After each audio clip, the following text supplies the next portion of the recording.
All right, team, let's talk about a new formation we're going to try on Monday. We're going to go to a 3-1-2. So we've got three in the back, we've got a center back, and two outside backs, left back and a right back. We've got a defensive midfielder, and we've got a left striker and a right striker. We got rid of the wings. In the last game, the wings just weren't really, we weren't getting enough like defensive output from the wings. Um, and that left us really vulnerable to counterattacks, which we saw in that last game. So I think this new formation is going to shore up that weakness, and we'll see how it goes. So let's talk a bit about each of these positions. So center back, you are in charge of the defense. We need a lot of communication out of the center back position, right? They've got to talk to the left backs. They've got to talk to the two outside backs, get them either pushed up or falling back based on what's happening. Defensive midfield, you can be free to fall back here as deep as necessary based on how many attackers are the other team has pushed forward. Or we can also push up into the attack based on what players the other team has. We don't want to leave ourselves too vulnerable to counterattacks. So as a defensive midfielder, main responsibility is make sure that we can get coverage if we lose the ball, if we need to go play defense. So probably don't want to push up, too far into the attack. Stick around, this area here. You can try to send balls into the box for your two strikers. We'll talk a bit more about that. And then the strikers, since it's a smaller field, right, we can still get width in our attack by using our two strikers, and they can also stay central. The main thing we want to see is a lot of left and right shifting from these strikers. So if the ball is, on this side, maybe your midfielder's got it on this side, then we want to see both strikers, making a good triangle with that ball. So the left striker needs to shift over, right striker probably wants to get wide. Let's say the ball is over here now.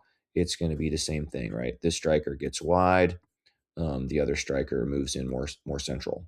So we still have a lot of width in our attack with those two strikers who can play as wide or as central as they want. The other thing I want to see from these two strikers is some give and goes, right? So first thing we should be looking for, as soon as one of the strikers gets the ball, can I pass and then make a run and then receive the ball again, right? Give and goes. I want these two strikers to really practice playing with each other, not just playing solo, right? Use each other, pass the ball back and forth. You can make crosses into the box. You can do give and goes. We really got to have these two strikers play as a team. So yeah, that's the core formation. Um, let's get into playing it out from the back now.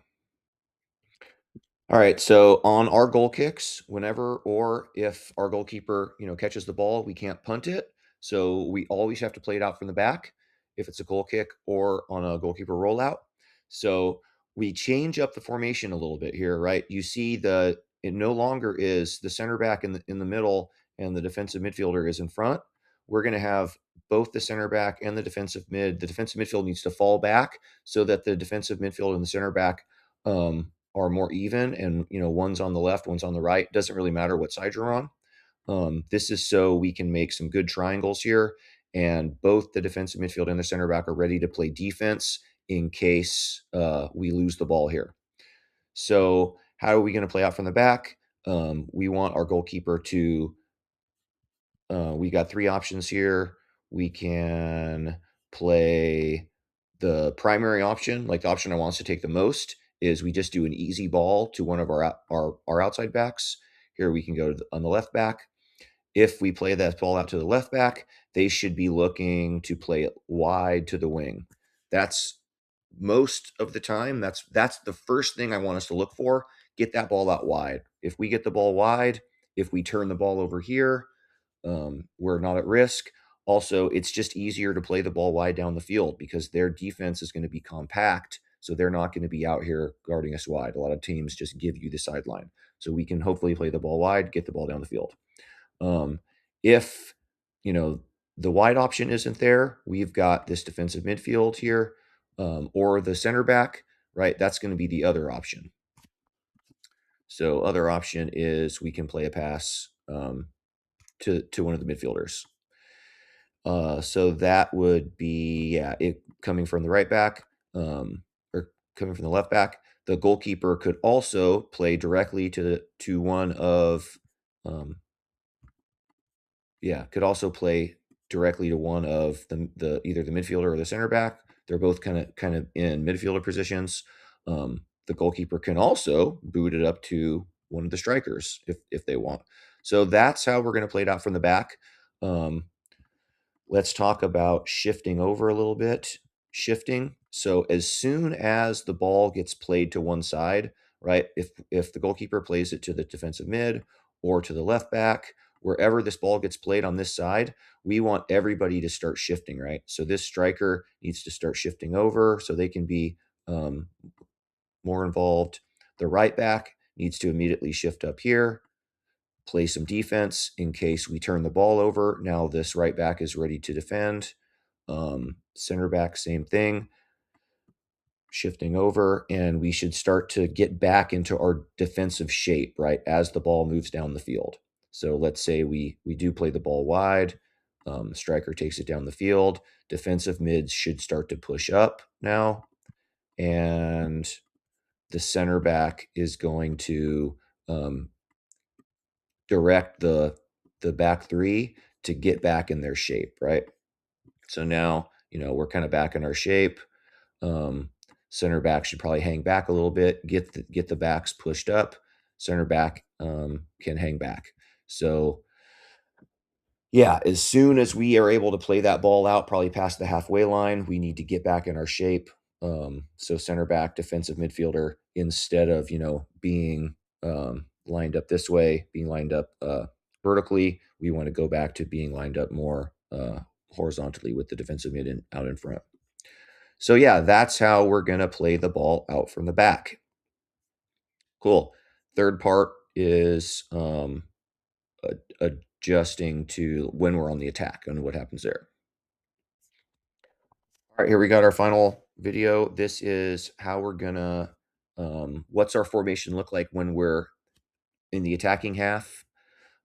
So you can see now we've got red would be the defending team on the other team, where the blue team still ball is in their half. So what should our shape be when the ball is in their half?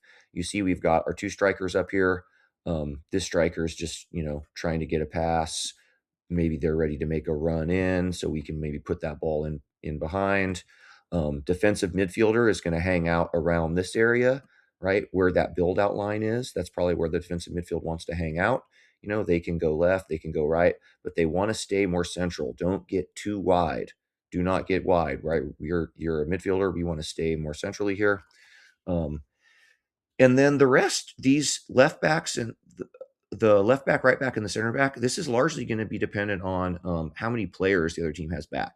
So in this example, right, they've got four defenders, they've got four players they've held back to defend, and they've got two players pushed up.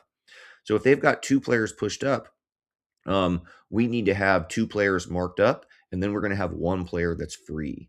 So I think the way we should play it is if the two players they've got back are more wide, we probably want to have our left and right backs stick on them. And then our center back is free to push up a little bit more into the attack. So then the center back can communicate with the defensive midfielder and say, hey, I'm here. You can maybe push left, and then the center back can go right a little bit. So now we've got more width. Or if there's no if this other defender is dropping back, then the center back can tell the defensive mid, hey, push up more into the get into the box, and then the center back can push up like that. So it really depends on what their positioning is. If they've got one player here centrally and another player wide, maybe another player wide here, then we've got to have all three of our players, our back three marked up one-on-one. So our left back is matched up here, right back's matched up here, center back's matched up in the center. Let's say they still have two back. One is more central, so now they've got a central person and one wide person. Here, the center back and the left back We just have to communicate. One of you needs to be marked up, and then the other person again can push up into that attack. We don't want to push up too much though, right? Because if we lose the ball, then we've got to be tracking back and playing defense. Um, Last thing about the goalkeeper, when the ball's in their half, right? We really want that goalkeeper to be pushed up pretty high. Um, let's give them opportunities to try to chip the goalkeeper, right? What that means is chipping the goalkeeper is if the goalkeeper is pushed up and this person, maybe they've got the ball at midfield, they're on the counter attack and they see the goalkeeper out. Can they kick it over the head, get it in the goal? Probably not. Let's invite them to do that. Try it, sure. The reason why I want this goalkeeper to be pushed out here is because of through balls. So what do a lot of teams do? They love to try to play the ball. This number 5 here on the other team. Um, they're gonna maybe this number 7, they want the ball. Number 7 starts making a run, and what's the number 5 do? Boom, plays it through. So this is a smaller field, so there's not a ton of room here where this ball can drop and the number 7 can get it quickly without either the number 4, our center back intercepting, or the goalkeeper coming out. So if our goalkeeper hangs back on the line, right now we have tons more space here where this ball can drop and roll, and that goalkeeper is going to have a hard time running out and getting it. Whereas if the goalkeeper at least pushes up to the top of the penalty box, right, there's not very much space for them to play a through ball where our goalkeeper can't run out and get to that ball first. So, yes, that is what I'm thinking our shape should be when we're attacking. And I think that's it. Cool. See everyone on Monday. We'll try this out and we'll see how it works.